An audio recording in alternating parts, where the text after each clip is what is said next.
Mesdames, Messieurs, bonjour, bonsoir, dépendant de l'endroit où vous nous écoutez, c'est En tête à tête avec Jean-Emmanuel Pierre. Et aujourd'hui, j'étais tenté de parler de plusieurs choses. J'étais tenté de faire un spécial sur Mano Charlemagne, par exemple, dont c'est le 76e anniversaire.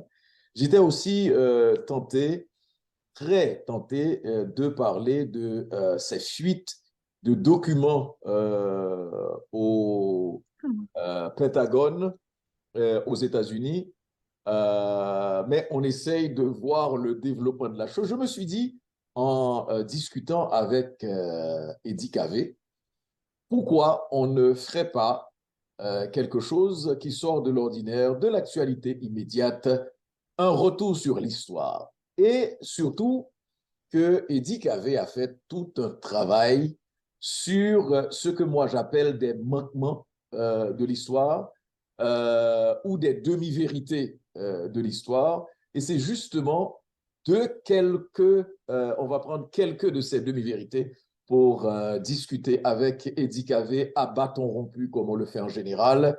N'oubliez pas de partager cette émission et surtout de liker si vous n'êtes pas encore abonné, de vous abonner à notre chaîne. Eddie Cavé, bonjour, bonsoir, dépendant de l'endroit où on nous écoute. C'est un plaisir toujours le même d'échanger avec toi, Eddie. Bonjour. Bonjour Manon, le plaisir est partagé, tu le sais déjà. Eddie, d'abord, j'aimerais qu'on commence par le commencement, c'est-à-dire comme par exemple au moment de l'indépendance d'Haïti. Il y a toute une controverse autour de l'acte de l'indépendance. Certains disent qu'il y a même, il y en a qui s'en indignent, qu'il y a même un Français qui a signé l'acte de l'indépendance, alors que, selon Eddie Cavé, il y a mal donne. J'aimerais qu'on commence par essayer d'éclaircir cette espèce d'imbroglio sur l'acte de l'indépendance. Est-ce qu'effectivement, l'acte a été signé aussi par un citoyen français? Bon, ça, on peut dire aujourd'hui que c'est absolument faux. Et quand on dit que c'est faux, ce n'est pas par une forme de nationalisme ou par désir de s'inscrire en faux contre quelque chose qui est en passe de devenir une vérité, pour ne pas dire que c'est une fausseté. Non, c'est faux. En fait, si tu regardes bien, il y a parmi les historiens du 19e siècle, il n'y en a pas un seul qui donne Malette comme un colon français passé à la Révolution par idéalisme et par instinct révolutionnaire. Tu vois, moi, quand j'ai commencé à lire sur le sujet, à faire les préparatifs de les recherches menant à la rédaction de ce livre intitulé de mémoire, Extermination des pères fondateurs et pratiques d'exclusion, j'ai été surpris par les contradictions que j'ai relevées par-ci et par-là dans tout ce que je lisais. Et par exemple, dans Thomas Madiou, les anciennes éditions des livres de Thomas Madiou contiennent à la fin une liste où tous les intervenants sont classés selon la couleur, on va dire, ou l'appartenance ethnique, noir ou mulâtre. Et dans ces livres-là, et jusqu'à tout récemment, dans Thèse Bellegarde, déjà, il donne Malette comme étant un mulâtre.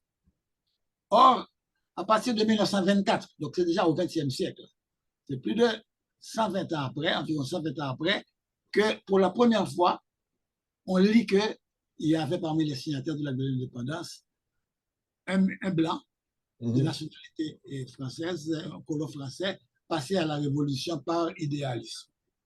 Ça fait l'affaire de bien du monde parce qu'il y a beaucoup de gens en Haïti qui s'enorgueillissent d'appartenir à une lignée de signataires de l'acte de l'indépendance. Beaucoup, beaucoup. Et là, mais moi, ce qui m'a poussé dans mes recherches le plus souvent, ce sont les contradictions que je relève à l'intérieur du même livre ou entre les auteurs. Or, dans Sémexan Rouzier, qui a été le premier à dire qu'il y avait un Français parmi les signataires de l'acte, il a dit que Mallet était tellement blanc, il avait la peau tellement claire que Pétion devait le cacher, le soustraire à la ville de Dessalines pour Dessalines bah ouais, monsieur. Donc, moi, je me dis, mais comment est-ce que le type soit tellement clair de peau qu'on le soustrait à la ville de Dessalines et qu'on l'amène le 1er janvier signer l'acte de l'indépendance? Ça me paraissait une aberration. Bon, du moins une contradiction. D'autant plus que partout, je voyais que dans les auteurs d'avant 1924, que le type était considéré comme un mulâtre, était donné comme mulâtre. Donc, ce que j'ai fait, j'ai commencé par parler aux spécialistes de la généalogie. Moi, je trouve que cette source-là n'est pas suffisamment exploitée, la source de la généalogie. Quand j'ai parlé aux généalogues, notamment généalogistes, notamment de Montréal, Jean-Édouard Stam, et également Tardieu, Patrick Tardieu, qui est chez Syndicat aussi, les deux m'ont dit, écoutez, ça ne fait pas la route. On est sur une piste qui montre que qu'il y a eu erreur à la personne et que ce mal-être-là n'est pas celui qui a signé l'acte de l'indépendance. Le mal-être qu'on donne comme mal-être bon blanc. Et en même temps, il y a Peter Fritsch, de la Maison des Champs, que tu connais probablement, qui lui a fait des recherches, beaucoup de recherches là-dessus, et qui était arrivé au moment de la publication de ces recherches, mais la revue d'histoire et de géographie, le revue haïtienne d'histoire et de géographie, qui devait publier l'article, était en retard. Ils avaient toutes sortes de problèmes pour sortir la publication de l'année 2022. Donc, 2021-2022, ça a attendu infiniment. Et les gens, même avec qui me donnaient les instructions, les précisions avec des actes d'état civil signés par ces deux mallettes-là, qui établissaient clairement qu'il y avait deux mallettes, Édouard Mallette et Nicolas Mallette, Pierre Mallette et Nicolas Mallette, deux mallettes dont ça ne s'écrit pas de la même façon, dont l'un était un carteron, l'autre un blanc. L'un originaire de Torbec, l'autre qui vivait dans la région de Jacmel.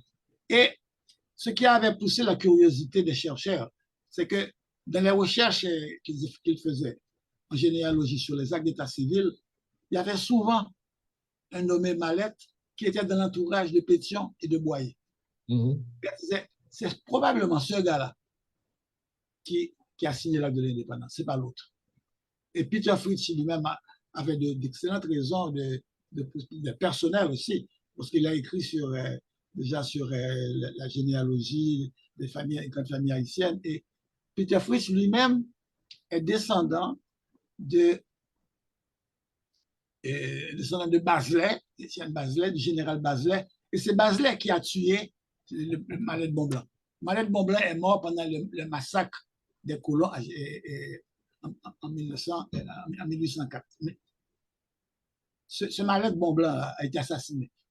Donc, ça ne pouvait pas être lui, de toute façon. Donc, sur l'acte édit, au bas de l'acte de l'indépendance, parmi les signataires, est-ce qu'on a précisé quelle Mallette avait signé? Non, ce n'était pas la coutume, c'était des noms de famille qui avaient surtout. Okay. C'est surtout des noms de famille. Donc, la controverse vient un peu de tout ça. Il y avait 3 Mallettes, mais toi, tu es convaincu que Mallette Montblanc avait été tué avant même la signature. C'est après la signature de l'acte qu'il a été assassiné. L'acte a été signé le 1er janvier et Mallette a été tué pendant les massacres des Français. Alors, les historiens que j'ai contactés dès le début et qui m'ont dit non, moi j'ai trouvé une preuve que dans les archives de l'université américaine de Gainesville, je tiens ça de Gaëtan Méthor, Gaëtan me disait que non, c'est pas ce mallette-là. Ce mallette-là est mort avant. Il y en a qui avaient 3 mallettes. Il y avait un autre qui est mort déjà en 1803. Il y avait celui-là qui a été assassiné et l'autre vraie mallette qui a signé des documents que j'ai également repris à la fin de mon livre, un acte signé par ce mallette qu'on disait être qui est en fait le vrai mallette qui a signé l'acte de l'indépendance. C'était un officier mulâtre. Très bien. Et non pas français. On va, puisque, comme je l'ai dit à nos auditeurs et téléspectateurs, on y va à bâton rompu pour regarder certains aspects. Et, mesdames et messieurs, les livres de Eddy Cavey sont des références. Il part justement d'un point à un autre avec une discipline tout en touchant différents aspects de l'histoire. Et là, aujourd'hui, il y a une chose que j'aurais aimé, que je voudrais aborder avec Eddy. Et toujours, manquement de l'histoire, demi-vérité ou controverse, beaucoup de gens croient, Eddy, que toutes les invasions, parce qu'une des invasions qui aura le plus retenu l'attention, puisqu'on est dans la foulée du 100e anniversaire de compère général Soleil, Jacques-Stéphane Alexis, c'est l'invasion de Jacques Alexis. Et on a tendance à laisser croire que les invasions en général contre la dictature des Duvalier étaient de la mouvance de gauche, de la mouvance communiste. Faut-il rappeler que la première qui va donner naissance le 29 juillet au corps des Tontons Macoutes, c'était une évasion d'anciens officiers et qui n'avaient rien d'idéologie de gauche. Alors, c'est quoi la question?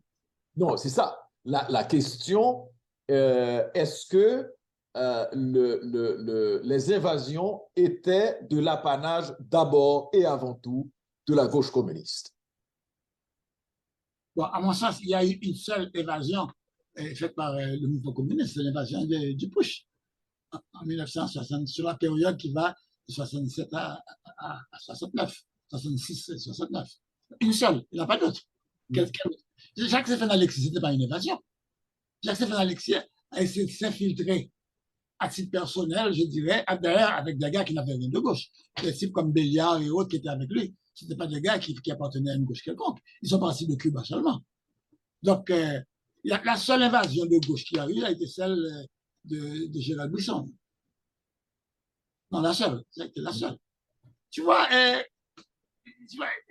Mano, j'ai un gros problème en tant qu'écrivain. Tu vois, moi, je ne pense pas qu'il faille soit mentir, soit trouver des apparts ou des recettes pour vendre du papier en disant n'importe quoi.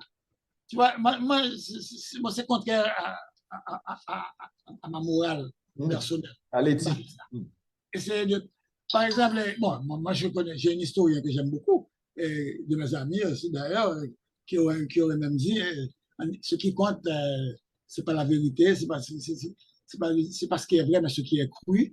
Et puis, la vérité ne fait pas vendre de papier.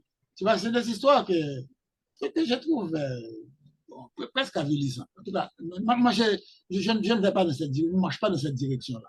Et je cherche la vérité. Par exemple, Prosper Avril a écrit un livre sur l'épopée des 13. Souvent, les amis me reprochent. Il dit, tu as tellement écrit sur Jérémie, tu n'écris jamais sur les massacres de 67. Les massacres de 67, c'est un sujet à sensation qui fait vendre des livres.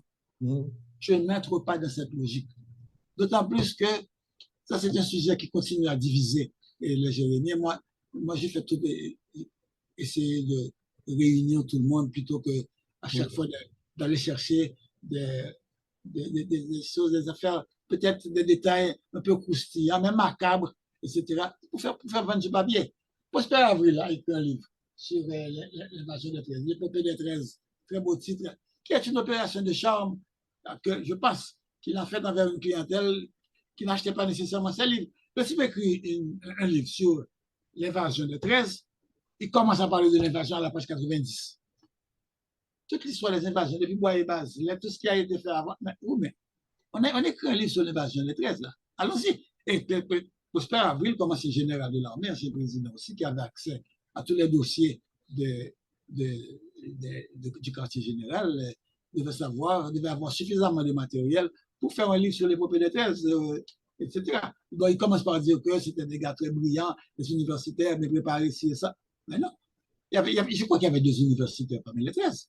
Et puis les autres, là, Douin ou les autres, là, c'était des gars qui, bon, menaient leur petite vie aux États-Unis, ils travaillaient, ils avaient fait des études secondaires et autres, mais ce n'était pas une expédition faite par des universitaires et idéalistes, etc., qui voulaient renverser la dictature. Et puis, ce mouvement-là n'avait même pas une idéologie qu'on pourrait considérer comme une feuille de route devant conduire à une émancipation. Tu veux parler de l'invasion des 13? Oui, 64. Il n'y avait pas une démarche idéologique derrière. Ah, absolument pas. Okay. Non, écoute, c'était des gars, si tu regardes le profil personnel des gars, la plupart d'entre eux, c'était des gars qui avaient perdu des membres de leur famille dans cette affaire-là. Et puis, bon, c'est sûr qu'on ne peut pas dire qu'il n'y avait pas un amour d'Haïti là-dedans, ou un désir de changement. Non, je ne vais pas jusqu'à dire ça. Mais dire que, comme il y a Alain, Ralph Allen, je crois, qui a dit avoir des documents montrant que Jeune Haïti avait une vision idéologique. Il y avait, non, quand même, moi, je n'ai jamais trouvé un document ou même entendu quelqu'un qui était proche de ce milieu-là dire que ces gens-là avaient en tête un projet de société.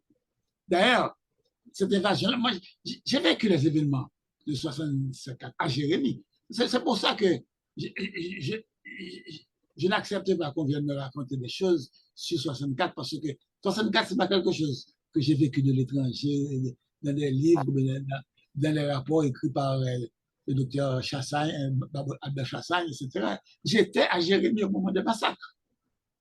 Et les massacres, cette invasion n'a pas créé dans la population une attente ou un mouvement de sympathie avec C'est ce que je voudrais aborder avec toi, Eddy, tout à l'heure, sur les raisons, par exemple, qui ont fait que ces invasions, ces mouvements n'aient pas abouti. Mais avant, puisqu'on est à Jérémie, on va y rester, une autre controverse ou une autre confusion dans ce cas-ci, c'est concernant 2 frères, Adrien Sansaric et Bernard Sansaric. Il y a des gens qui présentent, et on a vu des photos d'Adrien Sansaric, moi j'en ai vu, j'ai vu des images pendant que j'étais à Cuba, il y a une photo avec le Thiers qui se trouve au musée, etc. Donc c'est quelqu'un qui était idéologiquement et dans une dynamique révolutionnaire. Certains ont associé Bernard Sansaric, qui lui-même se présentait en tant que tel. Il a même tenté l'invasion de l'île de la Tortue, où on a perdu d'ailleurs notre Richard Brisson. Est-ce qu'il y avait une quelconque, en dehors de liens de fraternité, de liens de sang, est-ce qu'il y avait un quelconque lien entre Bernard Sansaric et Adrien Sansaric? Puisque tu as connu les deux. Tu vois, dans ta question, il y a d'abord une erreur. Je crois que c'est ton erreur, c'est pas celle de l'histoire. Adrien Sansaric avait un frère qui s'appelle Daniel. OK. Frère de père, même mère. Hein? Daniel, le frère d'Adrien. Daniel est tombé, lui, là où il y a le Nazon, en juillet 69. Et tandis que Adrien est mort à Boutillier, avec la cellule du Piche. D'accord? Donc, ce sont 2 frères. Daniel n'avait pas l'aura ni la ferveur révolutionnaire, je pense, de son frère. Il a vécu dans l'ombre d'Adrien, son grand frère, mais Bernard, c'est un cousin. Bernard n'est pas mon Jérémie d'ailleurs, Bernard c'est mon local. Ça c'est clair. Je ne reconnais pas Bernard Sansaric comme Jérémien. Pour moi, il n'est pas exactement mon local. Je le connais à Jérémie, je venais en vacances chez ses cousins, parce que son père était allé travailler, parce qu'il n'a pas, il travaillait au CAI chez les Blanchet, et puis il a épousé une fille de Caille, et sa famille est une famille caïenne, mais jérémienne d'origine. Mais Bernard Sansarik n'est pas mon Jérémie. Donc, il n'était pas connu à Jérémie non plus. Donc, ce qui est arrivé, c'est que Adrien Sansarik était déjà un gars extrêmement évolué, lui et son frère Daniel, ils étaient très évolués. D'ailleurs, il y a les anciens amis qu'il avait à Saint-Louis de Gonzague, c'était Serge Foucan était sa promotion, à Saint-Louis de Gonzague.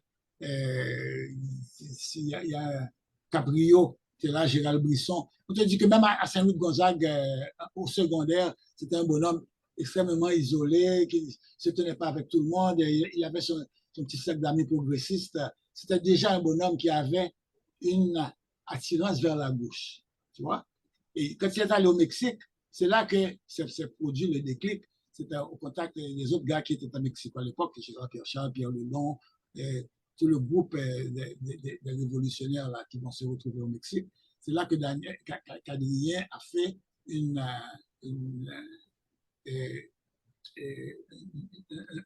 changement d'orientation radical.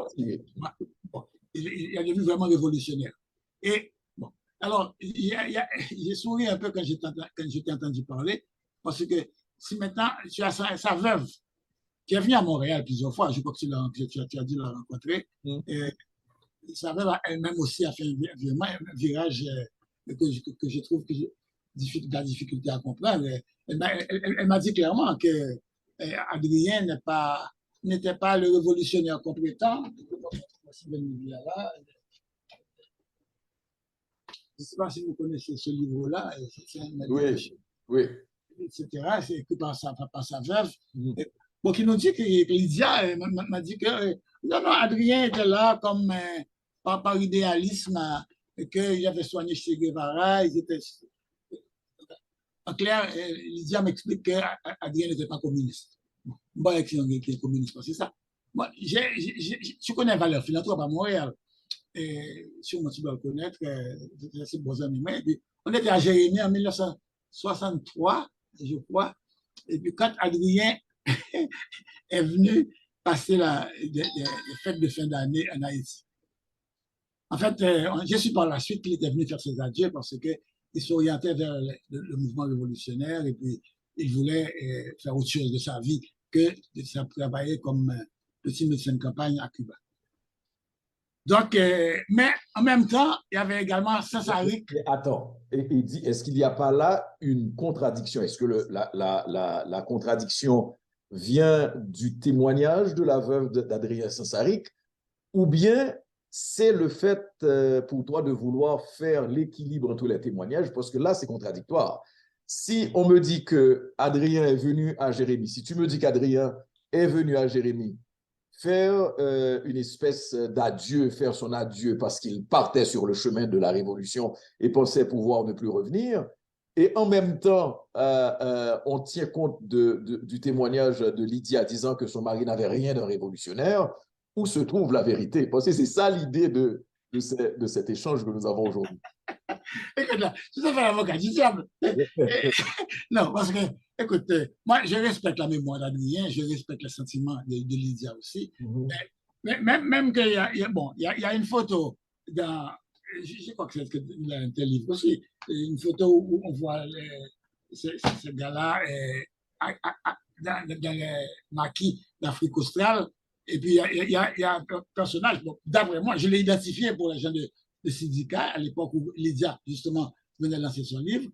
Et puis, Salgado, Pierre, etc. Tout le monde, les gens qui ont l'habitude de voir Adrien Sansarik disent que c'est Adrien. Elle a dit que non.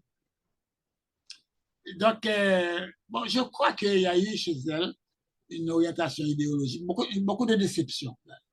Beaucoup de déceptions vis-à-vis de la gauche. D'ailleurs, son livre, Trahison multiple, indique clairement qu'il y a eu des trahisons à l'intérieur de la gauche à tous les niveaux. Il y en a eu au Mexique, il y en a eu à Cuba, il y en a eu en Haïti, et même en République dominicaine, quand ils ont propulsé Issalem, ceux qui avaient des doutes comme texte, comme chef de la sécurité du PUSH, et que les massacres véritablement ont commencé. Donc, il y a eu des trahisons partout. Et je comprends son amertume. Et mais aller jusqu'à dire, me dire, elle a dit à moi, ce n'était pas en confidence qu'elle m'a dit ça, elle m'a dit ça publiquement, que Hein? Adrien n'était pas communiste. Bon. Bon, ce n'est pas important de savoir s'il l'était ou non, mais ce que je tiens à apporter ici quelques petites précisions. La première, c'est que les Sansariques n'avaient rien à voir avec l'invasion. Donc, vous clairissez ça.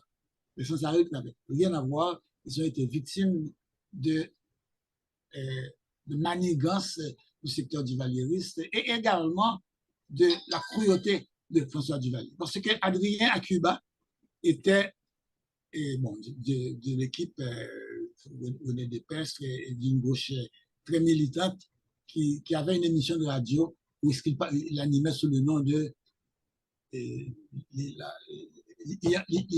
je crois. Mais dans la famille, on connaissait sa voix, on reconnaissait sa voix. Et le gouvernement le savait. Et Duvalier aurait donné des instructions à un moment donné de sévir avec la dernière rigueur contre les Sansariques à la première occasion. Mais Pierre Sansaric, le père, était un commerçant tranquille, ce n'était pas un militant politique actif. Et il y avait un frère aîné, Jean-Claude Sansaric, qui est un très bon ami à moi, qui s'est ouvert à moi plusieurs fois. Donc, dans toute cette controverse, ce qu'il faut retenir, si on devrait retenir un aspect, c'est qu'en fait, Adrien Sansaric était effectivement un militant de gauche. Non, non, pur et dur. Ah non, il n'y a aucun doute là-dessus. Aucun doute là-dessus.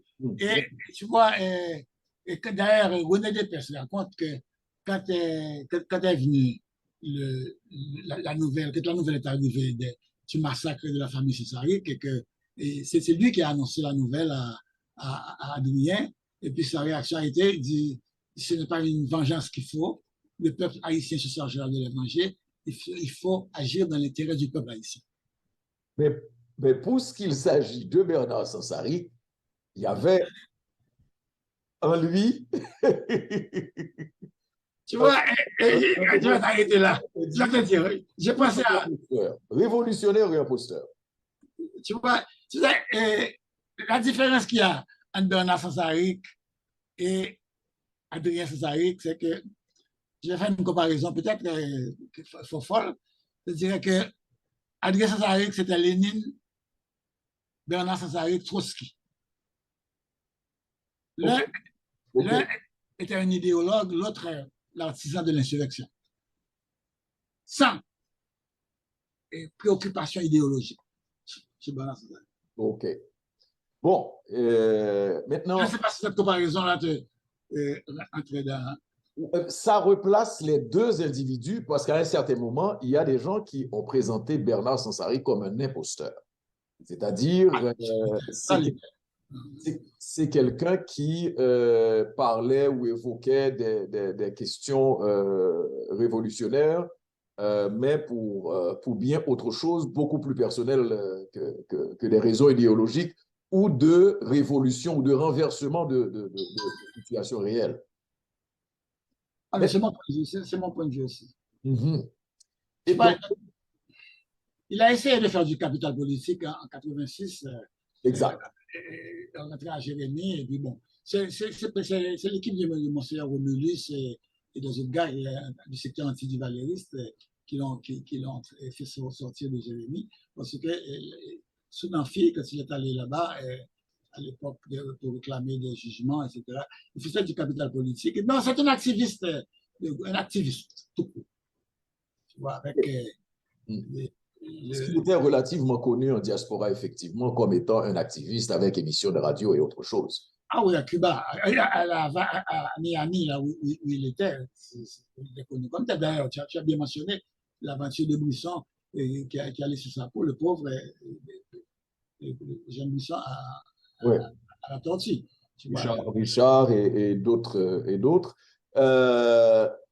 Maintenant, Eddy, ce que j'aurais aimé comprendre, je reviens sur l'aspect que tu as abordé tout à l'heure, la connexion entre ce qui se faisait au nom du peuple, au nom de la libération d'Haïti.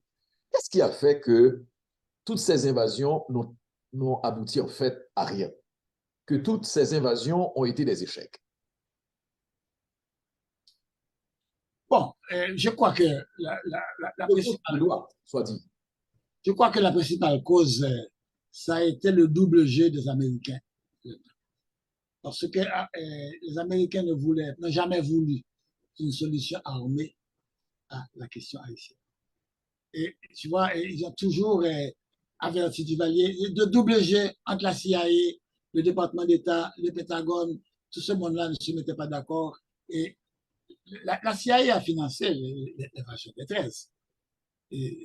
Bon, je ne vais pas citer de nom, mais à Montréal, il y a une jeune dame qui était secrétaire du parti. À un moment donné, j'avais écrit un texte un peu sur le coup de la colère, où je disais que Milou Douin, alors Louis Douin et Marcel Lima, parce qu'il y a une idiotie que je n'ai jamais voulu accepter ni répéter, à savoir que quand on a exécuté Douin et Lima, et que dans la population, on s'est dit, waouh, voilà une répétition de l'affaire Auger et Chavannes, un noir et un mulâtre luttant pour la liberté, qui sont exécutés à l'entrée du cimetière de Port-au-Prince.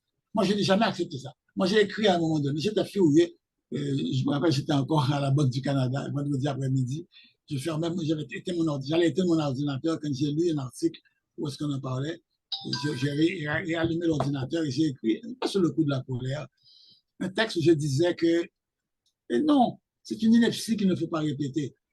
Marcel Luma, Milou Douin, je l'ai écrit, et puis aujourd'hui encore, bon, étant avec la maturité que j'ai aujourd'hui, j'aurais employé d'autres termes, mais j'ai écrit que Milou Douin était un sous-doué qui se croyait sorti des cuisses de Jupiter, et Marcel Luma, un écervelé qui n'avait jamais réfléchi aux questions sociales.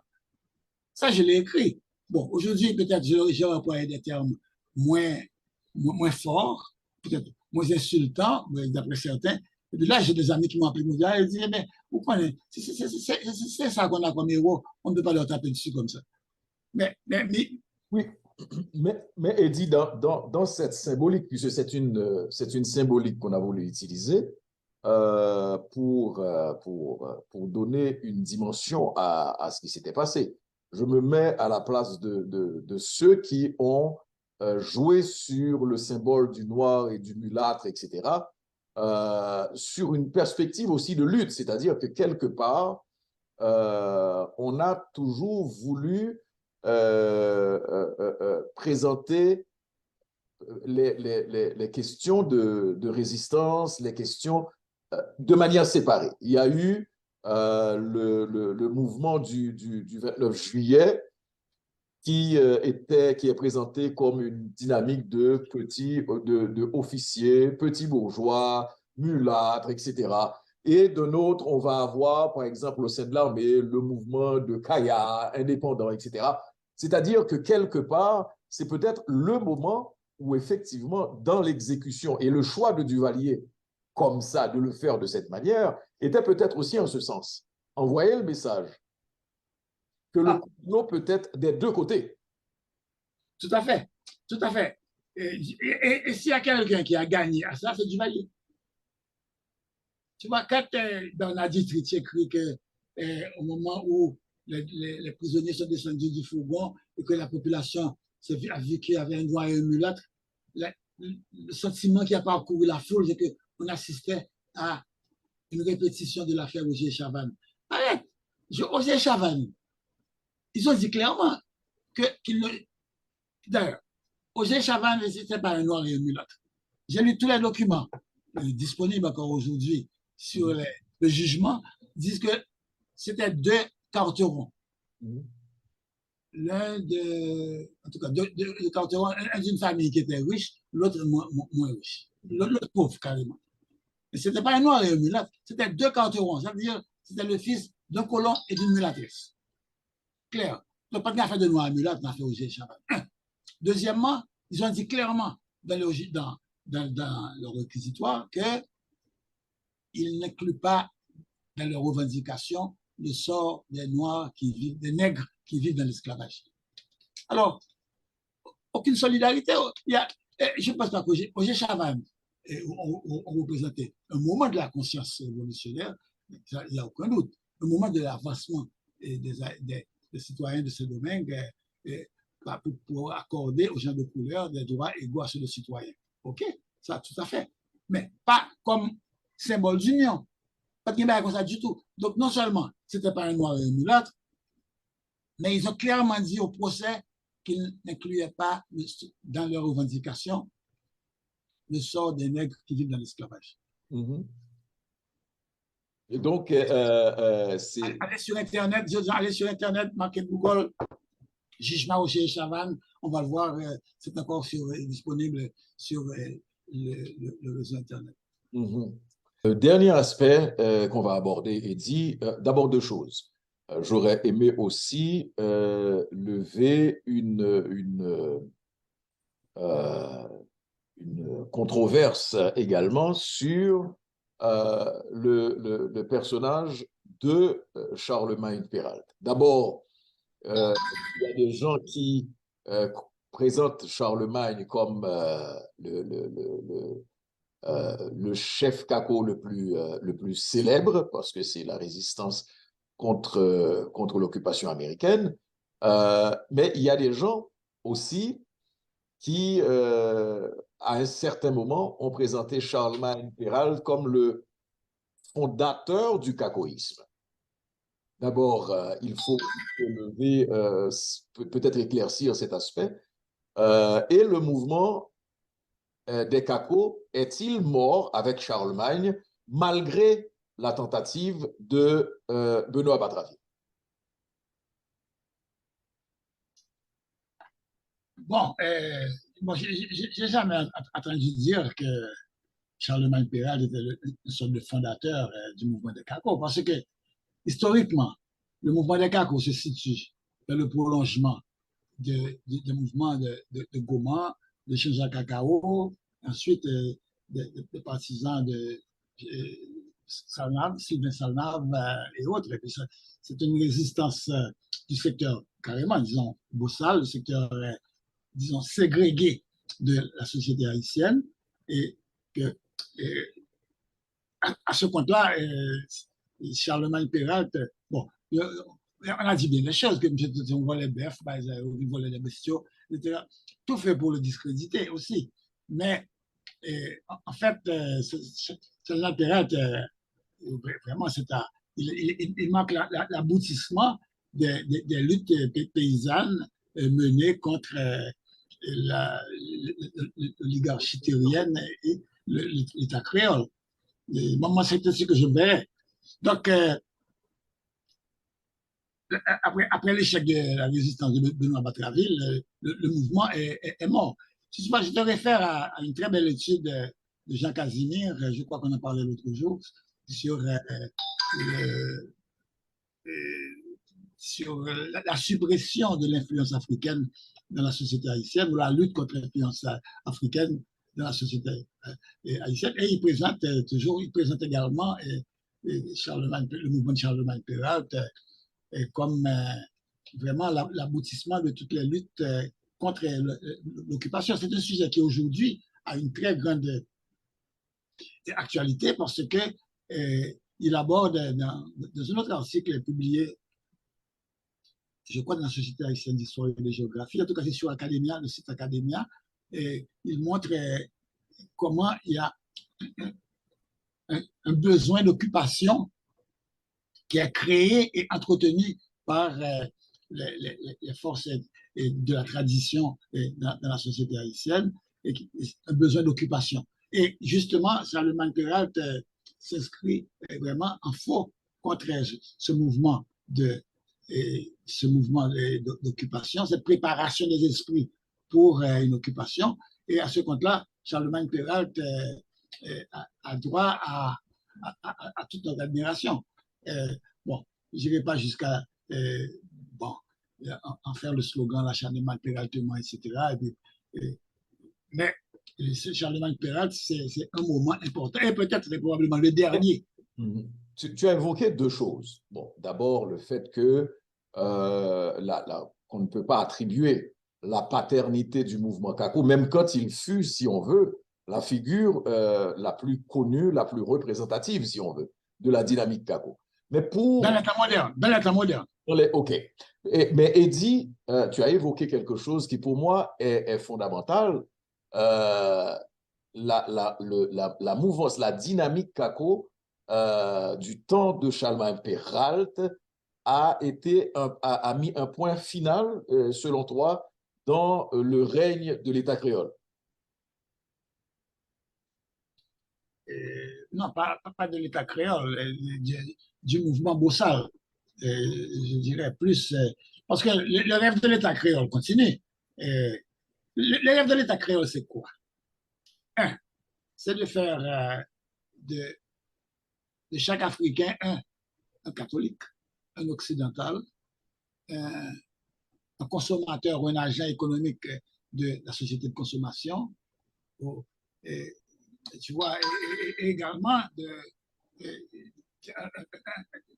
un individu, un occidental, disons. L'État créole part aussi, Eddie, l'État créole part du fait très réel que tu avais des gens qui étaient nés dans la colonie et qui avaient toute cette éducation occidentale qu'on essayait d'entrer, de servir de base, de ferment de cette colonie. Alors que les bossals, comme on les présente, c'est ceux qui arrivent avec un bagage différent, avec une culture différente. C'est ceux qui sont arrivés d'Afrique. Je ne dirais pas qu'il y avait, je dirais à qui on voulait inculquer des valeurs occidentales. Ça, je crois qu'il y a une grande différence qu'il faut absolument faire ici. Donc, à ce compte-là, je vois bien que Charlemagne Perrault et le mouvement Kako, maintenant qui meurt avec Charlemagne Perrault, comme justement comme un aboutissement. Mais ce n'est pas un rêve de la société créole. Charlemagne Perrault représentait davantage les aspirations, la vision et les revendications, les bossales de la classe qui a été opprimée et écartée, non seulement des leviers de commande dès 1804, mais même pas 1804. Il n'y avait pas un seul commandant, chef bossal à Vertières. Et c'est ça que les historiens ont tenté d'occulter. Il n'y en avait pas. Il n'y en avait pas un seul parce que après la Crête à Pierrot, déjà, les combattants bossal et puis aussi les assassinats des leaders comme Sans Souci, Petit Noël, la Modérance, la Modérance, tout ce monde-là, se sont rendus compte que le combat que menait l'armée indigène, ce n'était pas leur combat. Donc, ils se sont retirés des combats et, comme de fait, entre le 18 novembre 1803 et le 30 novembre, disons, date de la première proclamation de l'indépendance à Fort-Liberté, et on a dû ouvrir un marché aux environs du Cap pour permettre à l'armée française de s'approvisionner en vivres alimentaires. Ils ont fait des échanges d'armes, de munitions et autres contre des vivres alimentaires, de la viande, etc. Avec quoi? Avec qui? Avec les bossals qui s'étaient retirés des combats. Donc, intéressant. Donc la scission s'est faite tout de suite. Oui, tu disais. Oui. Ce qui est intéressant et peut-être sur lequel il faudrait revenir, c'est que, en fait, l'État créole n'est pas mort, l'État créole est plus que jamais vivant et se reproduit, Eddie. Ah oui, absolument. C'est-à-dire qu'on est encore dans une société d'exclusion et l'État créole est basé essentiellement sur des éléments d'exclusion. Oh, tout à fait, tout à fait. Tu vois, ça c'est la grande réalité de l'heure. Et le meilleur auteur, je trouve, à consulter là-dessus encore, c'est Jean Casimir, qui montre tous les efforts qu'a déployé l'État créole pour effacer l'influence africaine. Tu vois, et déjà, Gérard Barthélemy l'avait montré dans Le Pays en dehors. Le Pays en dehors, oui. Il dit que il définit l'État, d'abord, comme un instrument de coercition. Bon, il ne voit pas la définition de Marx. Un instrument de coercition de la classe dominante. Et ce que la classe dominante, qui a été accaparée par, qui, a été, bon, qui est symbolisée par le pouvoir créole, son rêve, c'était de faire de chaque Africain un occidental. Et ça se remarque dans toutes les grandes initiatives de la société haïtienne, tu vois, de la société créole. Et la religion. La religion. Et il y a un autre texte que je recommande beaucoup aussi de Jacques Casimir, le texte qui parle de l'idée que c'est l'école contre la famille. L'école, c'est l'école bourgeoise qui nous enseigne la supériorité de la culture occidentale sur la culture ancestrale, et le mépris du vaudou. Il faut parler français, et qui nous servait des canons de beauté grecques, des normes héritées de la culture occidentale, etc. Tout ce que le petit paysan haïtien ou l'habitant des ghettos après chez lui, allé à la maison, et ce qu'il vit dans le quotidien, et ça va à l'encontre de ce qu'il entend dès qu'il met les pieds à l'école.